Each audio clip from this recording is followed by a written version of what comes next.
people of the internet, my name is Kay, and welcome to Yes Veritas, my hyperfixation palace.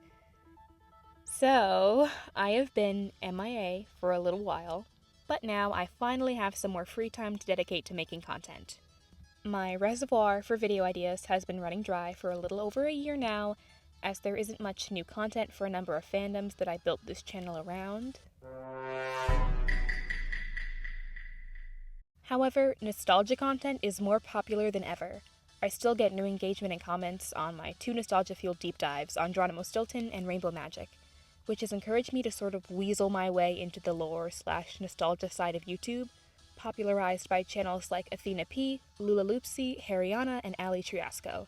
I am constantly paranoid of seeming like a copycat, so if any of those folks or their viewers are watching, first of all, hi, welcome, and I wanted to let you know that I, like you, overanalyze children's and family entertainment to an absurd extent, have had bizarre experiences in online fandom as a kid, and want to share all the memories with all of you.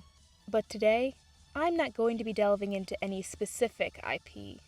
Oh no, dear viewer, if I'm going to cement my place in the Nostalgia Tube community, I'm going to do something I've never seen done before. I've got to stop talking like that. Over the last 2 or so weeks, I compiled a list of 100 children's television shows that I watched as a kid, and will be ranking them all. Technically, I will be ranking them across 4 separate videos so that I don't lose my mind during the editing process. 25 shows per video to be precise. One more thing really quick, these shows may be for kids, but my channel is not. I mean, there are certain videos like my plush unboxing that are all clean, but if you're under 13, maybe just, I don't know, go be a kid some more before reminiscing with us 20-somethings and 30-somethings. Anyway, to qualify for this list, the show had to be released between 1990 and 2010. I have to remember watching it to some degree, and that's pretty much it. Different shows containing the same characters do qualify for and appear on this list, as long as they are recognized and categorized as 2 distinct shows. Now, for the tier list, which I did design myself. Tier 1. Literally watching it right now. It means exactly what it says. I either have, am currently, or plan to rewatch this show, and have/am/will thoroughly enjoy every second of it. Shamelessly. Tier 2. Peak viewing experience. I love this show.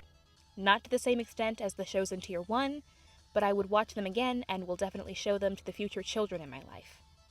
These shows just go hard, and my ears will perk up if I hear them mentioned in passing. Tier 3. Will cry from nostalgia. Like Tier 1, I mean this literally. This is the kind of stuff that gets you right there.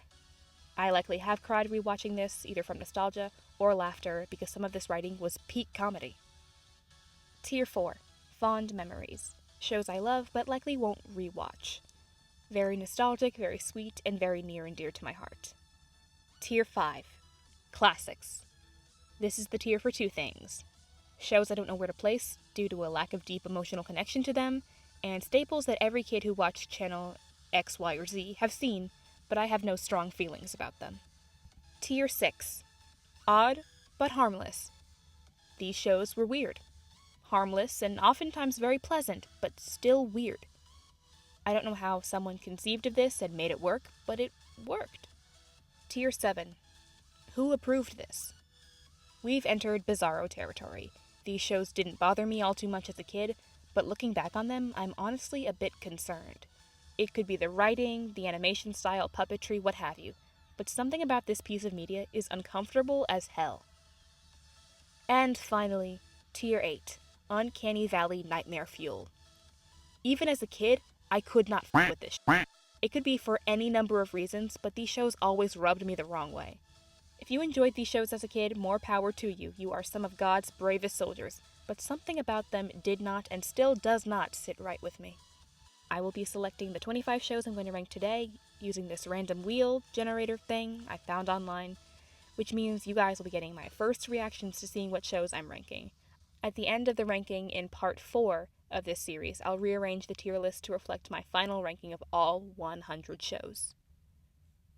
And without further ado, the very first show I'm going to be ranking is The Saddle Club. This show meant so much to me in late elementary, early middle school. I'm gonna come clean about something right now that's really been weighing on me. I was a horse girl to a huge extent. I don't know what it was. I went through a lot of phases as a kid. I should probably rank all those phases because they're really interesting and funny. But I was a horse girl for a little while. From like 5th grade to 8th grade, I was like deep into it. And the Saddle Club was a product of that. I think I first read the Saddle Club / Pine Hollow books in my elementary school library, and in Googling more books, I discovered there was a show, and I got it on iTunes. This show was pretty dramatic at times, like people fell off horses and ended up in comas. The mean girl, Veronica, her horse had to be put down because she was abusing it. Like, this shit was wild. The reason I'm so well versed in these plot points is because I'm actually rewatching it right now, and I am enjoying every single second of it. So, of course, it's gotta go in literally watching it right now. Our second show is Charlie and Lola. This show was a core memory for me. I really enjoyed it. I couldn't tell you what the plot is, but I loved the art style, and I loved the sibling relationship between Charlie and Lola as an older sibling myself.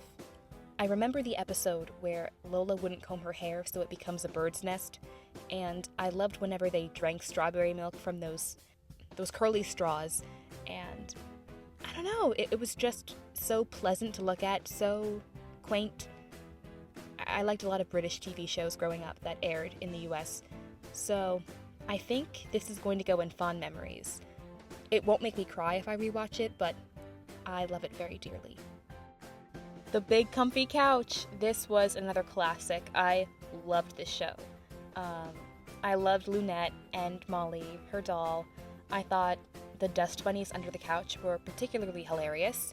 I still do the clock stretch. I just loved how silly and endearing it was. I don't have much else to say on it. It's probably also going to go in fond memories. Little Einsteins. This show, well, the theme song at least, was memed to death. I can't be the only person who remembers this.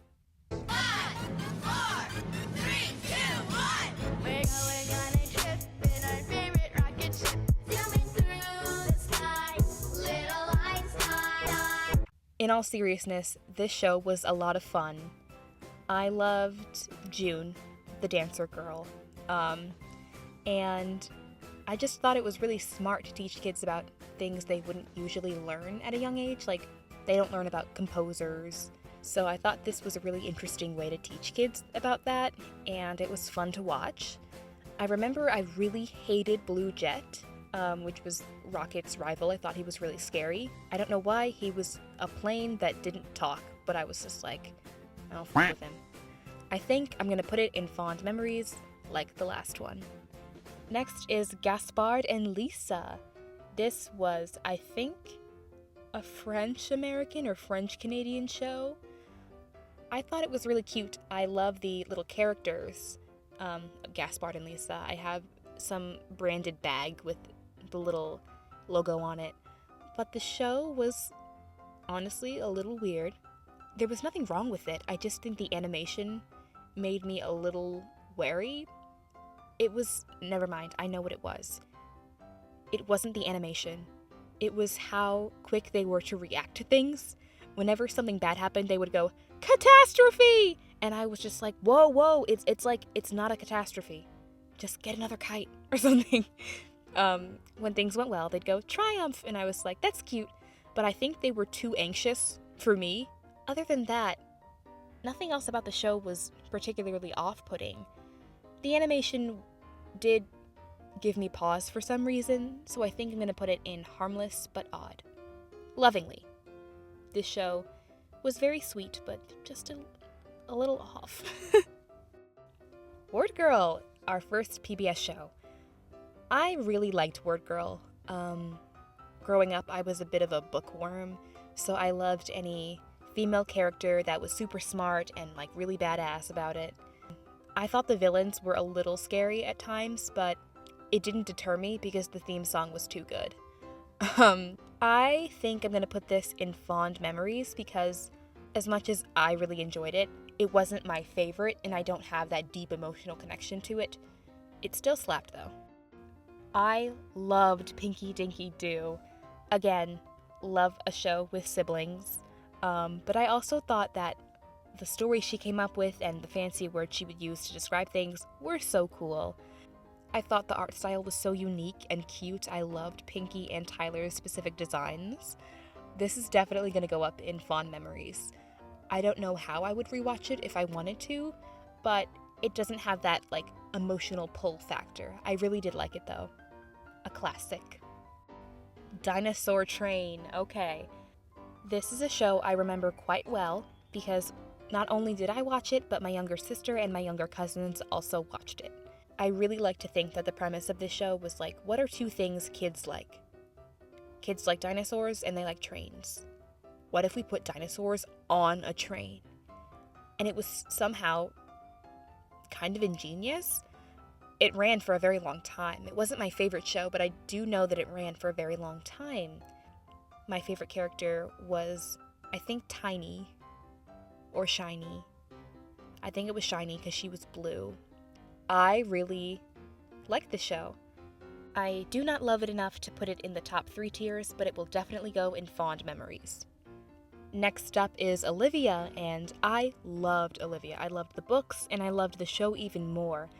I loved her rules of life. I love how funny she was. She was a very original protagonist, and she felt like a real kid.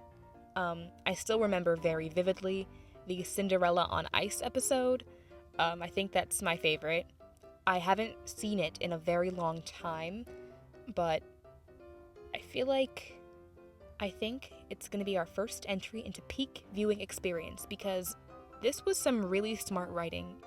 Next, we have The Magic School Bus, and this show and book series I liked them, and they're classics. However, I think some of the things they get up to in the bus with Miss Frizzle kind of freaked me out, because, like, shrinking down to the size of bees to see how they pollinate flowers is cool, but driving the bus into another kid's body, little uncomfy. I don't know.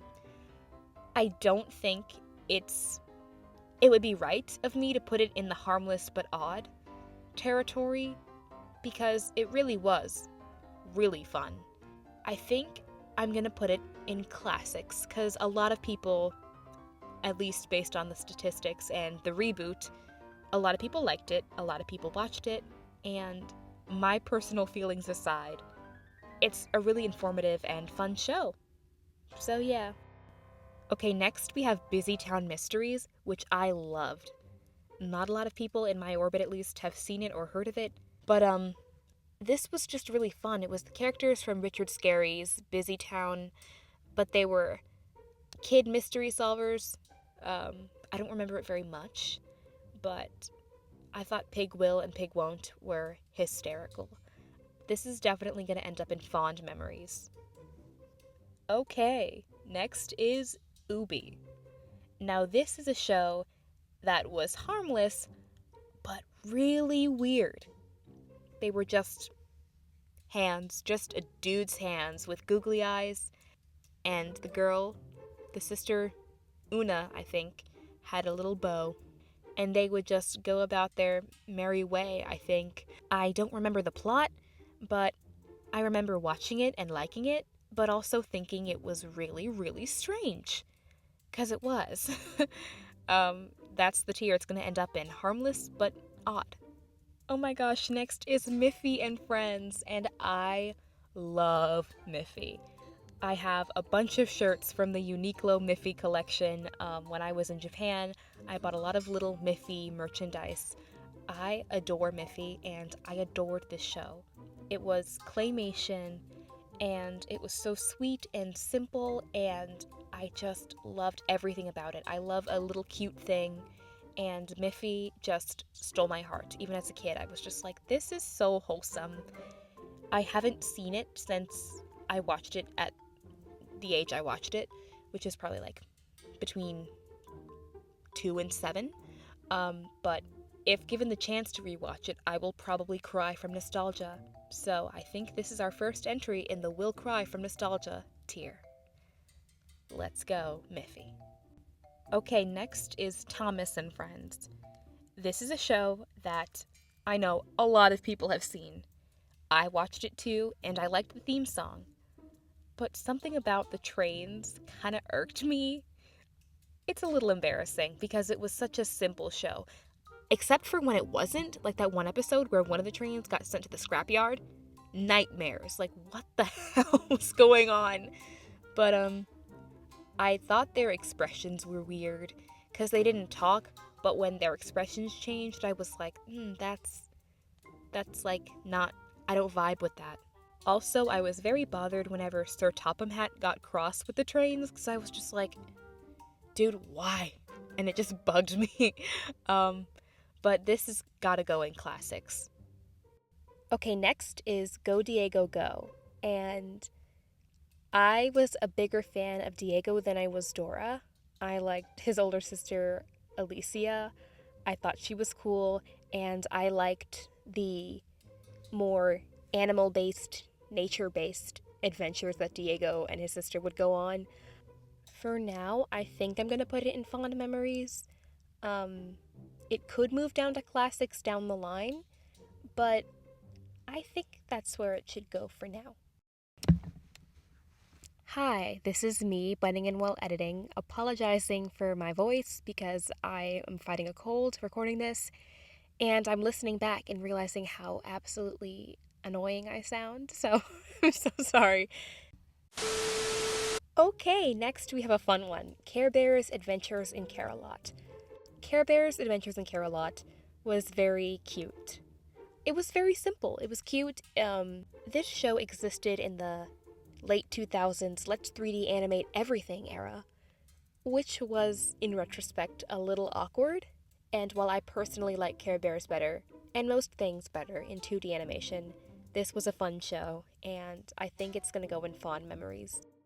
Okay, next we have It's a Big, Big World. It was, I believe, a puppetry live-action hybrid. I know all the animals were puppets. I thought it was cute. It was, like, nice. I think it's gonna go in harmless but odd. Not that there's anything wrong with it particularly, but nothing, I don't remember anything about it that will elevate it to a higher tier. Because while I'm sure it was very cute and wholesome, the puppets just, they're a little weird. And I know I did enjoy it as a kid, but I don't remember enough about it to put it in any of the other tiers. Think I should probably have made a tier for things I don't remember, but I don't think that many things would have ended up there, so too harmless but odd it goes. Okay, next is Zaboomafoo with the Krat Brothers. It feels like a millennial / Gen Z sin to not remember the individual names of the Krat Brothers. I think one of them was Chris, but I don't remember the other one, and I feel bad. I liked Chris, he was the green one, and I don't remember the blue one's name. I feel so bad. Zaboomafoo was the precursor to the more popular Wild Kratts, which was the animated version of the Krat Brothers sort of adventure animal series. Based on my own memory, they were kind of like the American version of Steve Irwin, the crocodile hunter. If I remember correctly, they would identify different animals in the wild and talk about them in a way that was digestible to kids, and I thought it was fun and fine. It was kind of like Animal Planet, but for kids. And I'm sure I think they had some songs about animals, but I really don't remember. So I think because of its unusual nature as like a documentary-esque show, there was no pretense. It was just like, this is an animal we found. Here are some real facts about it. It was harmless, but odd, because for me, there not being a real premise and storyline to follow made it a little bit boring. I'm sorry if I'm breaking anyone's heart right now. So, unfortunately, too harmless but odd it goes. I might move it up to classics depending on where other things end up on this list. Special Agent Oso, starring Sean Astin of Lord of the Rings.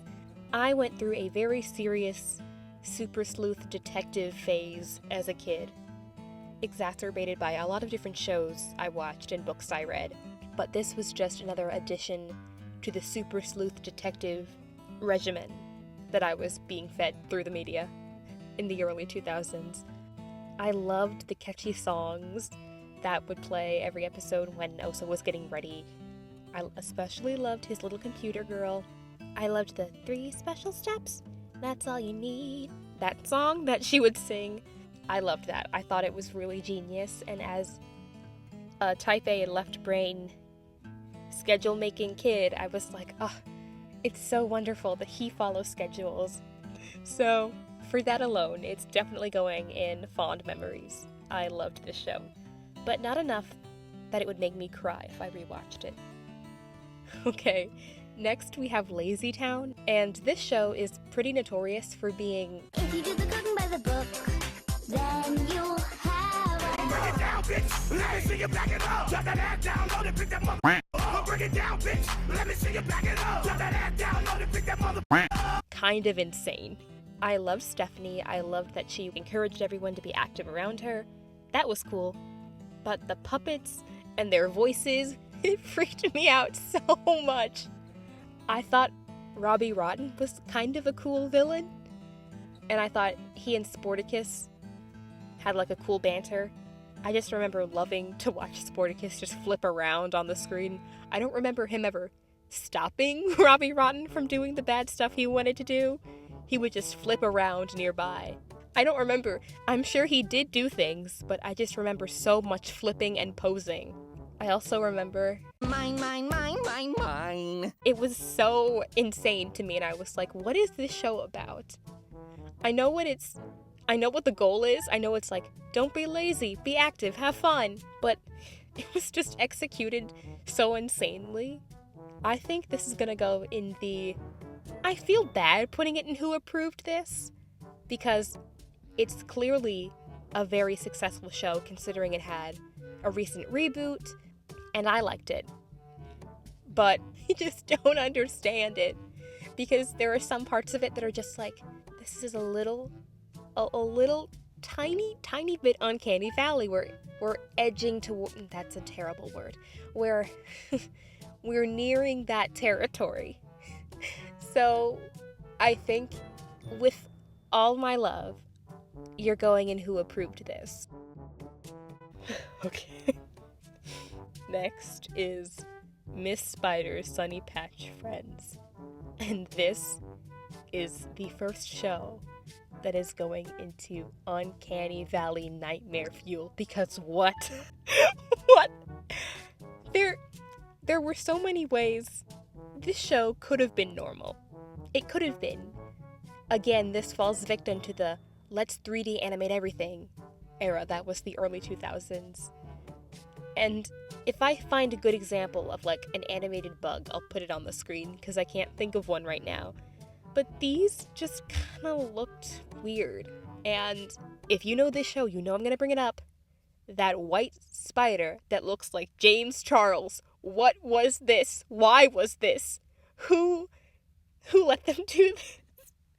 I have some trauma related to one specific episode about like the mushroom spores, and they were like spreading, and there was like no spores indoors, and I don't understand. I don't know what was happening, but I remember everyone was like getting affected by these spores, and I was like afraid of fungi for years because of this. It was like, I don't know, one of them ate it, and I was... Please tell me I'm not alone in remembering this episode. I don't know if anyone else saw this, but it traumatized me. I'm traumatized. Oh god, I'm traumatized. I remember after a point, because I watched it for a couple episodes and I was like, okay, that's cute. And then that episode aired and I was like, oh god, I'd see the little logo pop up on screen and I just run. Like, I cannot do this. Because it was just so creepy. I'm so sorry if this is one of your favorites. I don't know if you were out there, because I'm sorry, how? This is so... I'm imbuing too much personal bias. Let me take a step back and rank it properly. It's going in Uncanny Valley Nightmare Fuel. If you like it, power to you, but yeah, that's where it's gonna go. Next, we have My Little Pony: Friendship is Magic. This is one of my favorite shows I watched as a kid. It absolutely belongs in literally watching it right now because I watched it with my roommate this past semester and I love it so much. A lot of my lore comes from my experiences in the fandom as a kid. If you were on Amino, you just know. Fandom aside, this show genuinely changed my brain chemistry as a kid. I found a character, I identified with her so much, and let that dictate so much of my personality as a kid. In case you haven't guessed, it's Fluttershy. She was in my ranking all my kins video I did a couple years ago. I just loved her. And I'm not gonna pretend that Rainbow Dash wasn't one of my first hear me outs. I did a hear me out cake recently, and she was on that list. I don't know what it was, but I just fell in love with her. There was some pretty dark stuff in the show. I was like, there's cults and slavery, and I don't know, it just worked so well. This show brings me and brought me so much joy because it's just so vibrant and unapologetically magical, and this show put My Little Pony, in quotations, a concept that was so quaint and feminine and made them badass warriors who like blasted people with rainbows and dismantled cults. Like, this went deep and it worked. It was just so much fun. It was beautifully animated, it was perfectly voice acted, and for the most part, the writing was really solid. I am rambling, so up to the top it goes. Oh, next is Ni Hao Kai Lan, and I loved this show. I thought it was just so wholesome. I love shows that teach kids about different cultures, and Ni Hao Kai Lan did a really good job introducing simple but important aspects of Chinese culture to kids in a way that they could understand. I thought all the characters were really cute. I loved the way the sun was drawn. I loved the sun. I loved Kai Lan. I loved Ho-Ho, Rintu, Toli, and her grandpa, of course. I think Kai Lan was my favorite, though. I had a Kai Lan doll. I thought it was just such a cool and worldly show. It was very real and grounded and made me interested in other cultures and places to visit and foods to try, and it was just fun and cute. The characters always were on some type of attitude, but it was still funny, and I loved it. So, up into probably will cry from nostalgia. Okay, next we have Dora the Explorer. I already talked about Dora briefly when I ranked Diego, but this was a solid show. So many kids watched it. Like Ni Hao Kai Lan, it was a cultural show. You learned about Spanish and Spanish traditions. It was a classic. I don't have too much to say about it because I don't have a huge, deep emotional connection to it. Okay, one episode I do remember absolutely adoring was the Christmas Carol episode. Swiper was Scrooge, and they had to go back to the past and then to the future to see, like, elderly Swiper and be like, you can't steal on Christmas, it's wrong. And it was just so funny. So, yeah, for that, it's gonna go in classics.